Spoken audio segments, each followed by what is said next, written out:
চট্টগ্রাম উত্তর জেলা বিএনপির সাবেক যুগ্ম আহ্বায়ক সরওয়ার আলমগীর বলেছেন, অনেক দল আছে যারা ফেব্রুয়ারিতে নির্বাচন চাইছে না, অথচ দলটি বুথ কেন্দ্র ভিত্তিক সেন্টার কমিটি পর্যন্ত করে ফেলছে।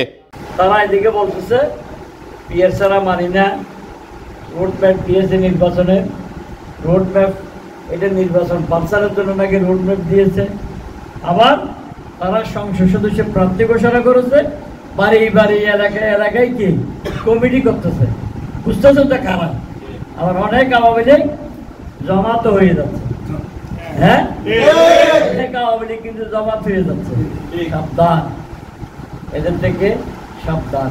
আবার জামাত বলে যে উনি তো জামাত ছিল, উনি তো কি জামাত ছিল, আপাতত আওয়ামী লীগের ছিল, গুপ্ত সংগঠনের সদস্য ছিল, ঠিক না? এই গুপ্ত সংগঠনের সদস্য থেকে সাবধান। শনিবার রাতে ফটিকছড়ি উপজেলার নাজিরহাট পৌরসভার ২ নং ওয়ার্ড বিএনপি, যুবদল, ছাত্রদল সহ অঙ্গ ও সহযোগী সংগঠনের উদ্যোগে দল ঘোষিত কেন্দ্রীয় কর্মসূচির অংশ হিসেবে নতুন সদস্য সংগ্রহ ও নবায়ন উপলক্ষে আয়োজিত সভায় প্রধান অতিথির বক্তব্যে তিনি এসব কথা বলেন।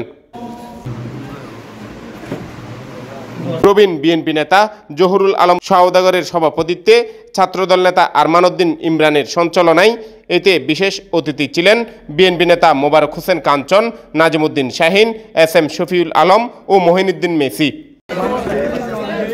স্বাগত বক্তব্য দেন নাজিরহাট পৌরসভার সাবেক কাউন্সিলর গাজী আমানুল্লাহ।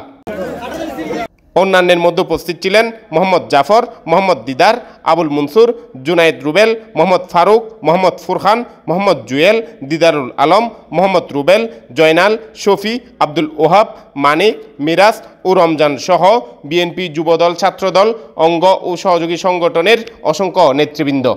এই আসনটা ম্যাডাম খালেদা জিয়াকে এবং তারেক রহমানকে উপহার দিতে পারি। তারা পেয়ার পদ্ধতি বলে এই নির্বাচনকে বিলম্বিত করার চেষ্টা করতেছে।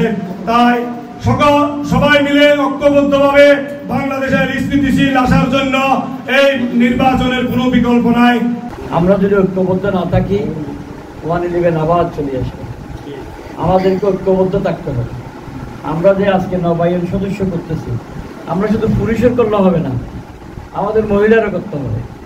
আমার টার্গেট ফটিকছড়িতে 1 লক্ষ নারী পুরুষের বিএনপির সদস্য করবো।